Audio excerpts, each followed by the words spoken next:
Most people think the potato is a root vegetable. It isn't. And that one misunderstanding is the reason most home potato harvests disappoint. Too small, too few, too much effort for what comes out of the ground. Here's what the gardening content you've already watched probably skipped. Potatoes don't produce tubers on their roots. They produce them on stolons, underground stems that shoot laterally from the main plant.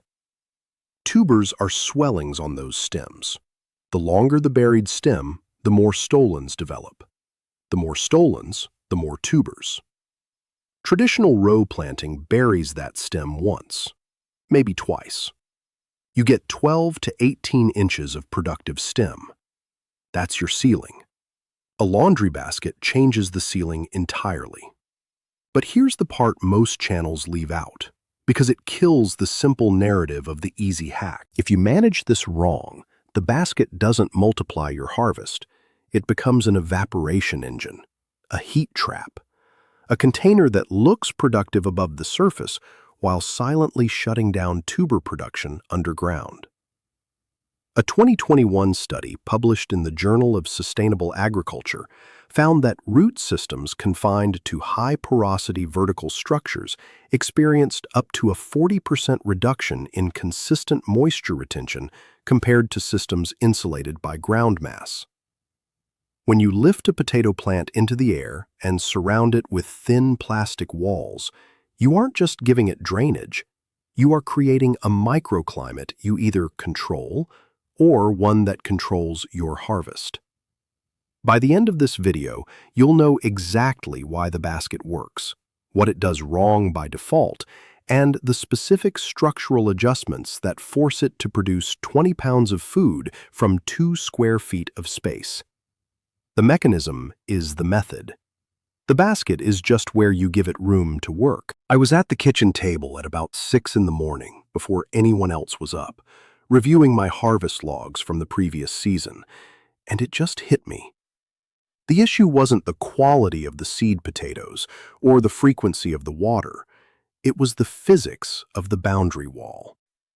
The potato, Solanum tuberosum, is an evolutionary product of cool, high-altitude Andean soils. Its reproductive mechanism runs on a strict biological lock. When soil temperatures climb past 70 degrees Fahrenheit, tuber initiation stops entirely. The plant doesn't die. It looks beautiful above the surface, but beneath the soil, the chemical signals shift. The plant abandons tuber production and pours all its energy into defensive foliage growth. Look at what happens when a dark plastic basket sits on a concrete patio in July. The sun hits the thin wall. The soil temperature inside spikes to 85 degrees within 3 hours. You think you're hilling up soil to create abundance. In reality, you're baking the rhizosphere. This is the specific failure the gardening content industry doesn't discuss, because the fix requires understanding the mechanism, not buying a different product. Before we get into the steps, one concept you need to carry through everything that follows: the hugelkultur principle. The practice of burying decomposing high-carbon woody material beneath the soil structure to function as a permanent subterranean moisture reservoir and nutrient exchange site. Think of it as an industrial sponge buried beneath a building, absorbing excess water during heavy rain, preventing saturation at the root zone, releasing that moisture back through capillary action during drought. The reason this matters here is that by layering raw, high-carbon wood fragments at the absolute base of your basket, you create a structural foundation that prevents soil compaction while regulating temperature in the lower root zone. More on that shortly. First, what you actually need.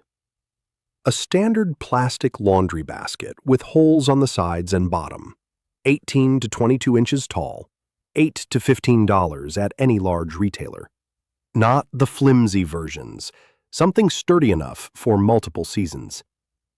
Certified seed potatoes. Not grocery store potatoes. They're treated with sprout inhibitors. Certified seed potatoes are disease-free, bred for planting, $12 to $18 for 5 pounds, enough for 3 to 4 baskets. Yukon Gold, Red Pontiac, and Kennebec are reliable container varieties, 70 to 90 days to maturity. 2.5 to 3 cubic feet of quality potting mix per basket. Not garden soil, not topsoil. Both compact under repeated watering and suffocate the root system. You need actual potting mix, light, draining, containing perlite or vermiculite. Premium blend if you want to build your own. 1 part peat moss or coconut coir, 1 part compost, 1 part perlite. And here's the structural adjustment most tutorials skip entirely. At the absolute bottom of the basket, before any potting mix goes in, lay down a 3-inch foundation of small, uncomposted hardwood fragments, branches broken into 3-inch segments. This creates a permanent structural framework the weight of the soil above cannot compress. By week 6 in a standard container, the bottom 6 inches of compacted peat becomes a dense anaerobic block. Water stops moving. Roots suffocate. The carbon foundation eliminates that collapse. There's a second benefit that sounds counterintuitive. High carbon materials temporarily restrict nitrogen as they begin to break down. Soil microbes consume available nitrogen to decompose the wood. Conventional wisdom says this starves your plant. In a vertical hilling system, it does the opposite. By restricting nitrogen slightly at the base once the plant establishes its initial canopy, you push the plant's hormonal signaling away from foliage production and toward stolon development. Fertility isn't in the bag of synthetic chemicals. It's in the deliberate management of the carbon-to-nitrogen ratio. 2 weeks before your planting date, which is 2 to 4 weeks before your last spring frost, inspect your seed potatoes. Golf ball size or smaller, plant whole. Larger, cut into pieces with 2 to 3 eyes each. Each piece should weigh at least 2 ounces. Too small, and it won't have the stored energy to establish before the soil demands it to perform. After cutting, cure them. Single layer, cool, dark, dry place with airflow. 24 to 48 hours. The cut surface dries and forms a callus, a protective seal that blocks fungal infection once the piece enters soil. Skip this step and you lose 30 to 50% of your seed potatoes to rot in the first 2 weeks. The plant doesn't fail. The open wound in a high moisture environment fails. The callus is the seal that changes that outcome. Short sprouts emerging during the cure window, an inch or 2, are ideal. Over 3 inches, remove all but the 2 or 3 strongest per piece. Focus the plant's energy before it goes into the ground. Now plant. 4 to 6 inches of potting mix at the base, on top of your carbon foundation.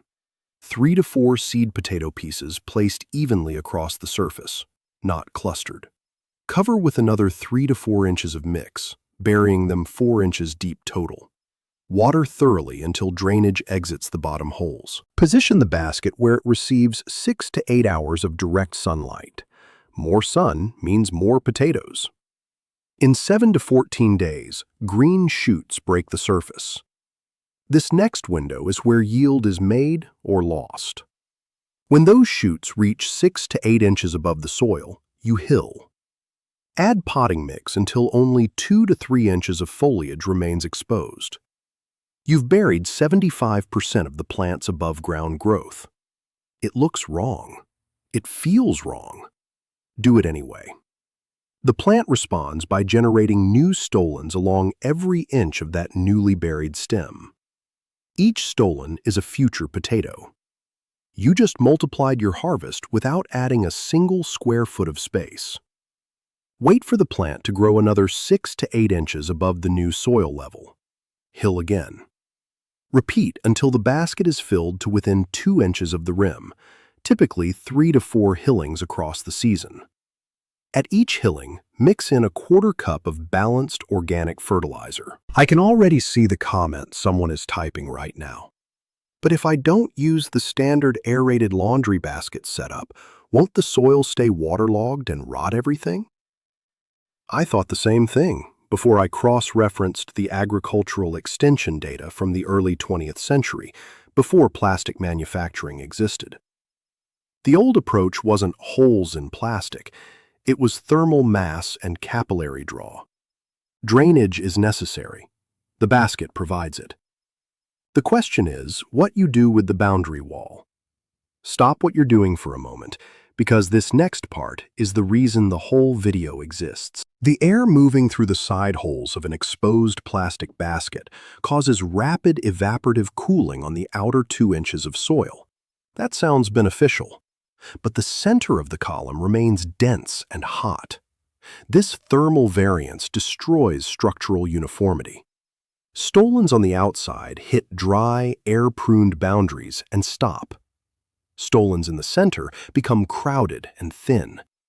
Your harvest drops because the container walls were thermally inconsistent, not because your dedication failed.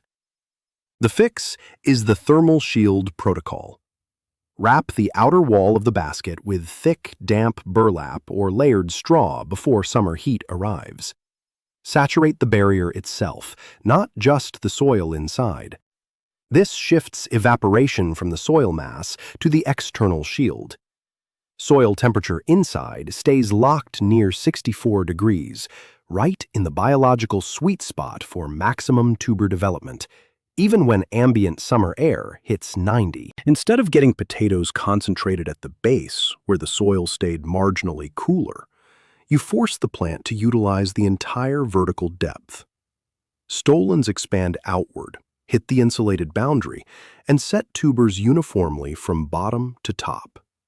That's the geometry that produces 20 pounds from 2 square feet. At around 60 days, the plants flower. White, pink, purple, or lavender, depending on variety. Tubers are actively forming. You can reach into the top of the soil and pull a few small new potatoes without disturbing the plant. The main harvest is still ahead. Between now and maturity, your job is water and observation. Finger 2 inches into the soil. Dry. Water deeply until drainage exits the bottom holes. Moist. Wait. Fluctuating moisture causes hollow heart, cracking, and scab.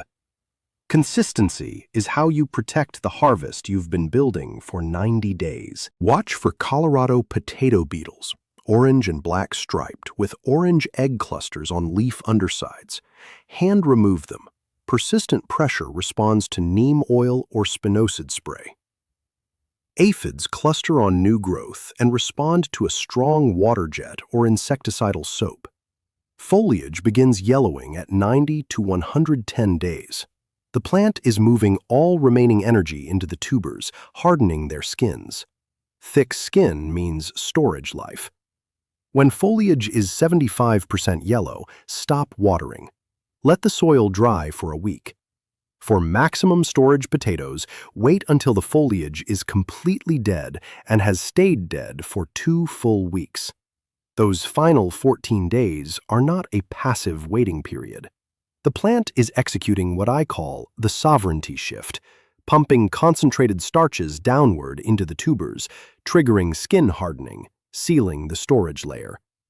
Disturb the soil before that process completes, and your potatoes will have skins too thin to survive 3 weeks in a closet. Leave them in the dry, unwatered column.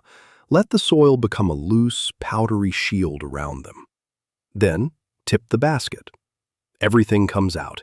Soil, roots, potatoes layered throughout the entire depth from top to bottom, because you hilled through the full height, not just at the base, everywhere. Brush off excess soil. Do not wash them. That fine layer of protective dust is part of the preservation mechanism. Washing introduces moisture that causes rot in storage. Cure the harvest in a dark, cool, humid space, 50 to 60 degrees, 85 to 95% humidity for 10 to 14 days. Any small cuts seal.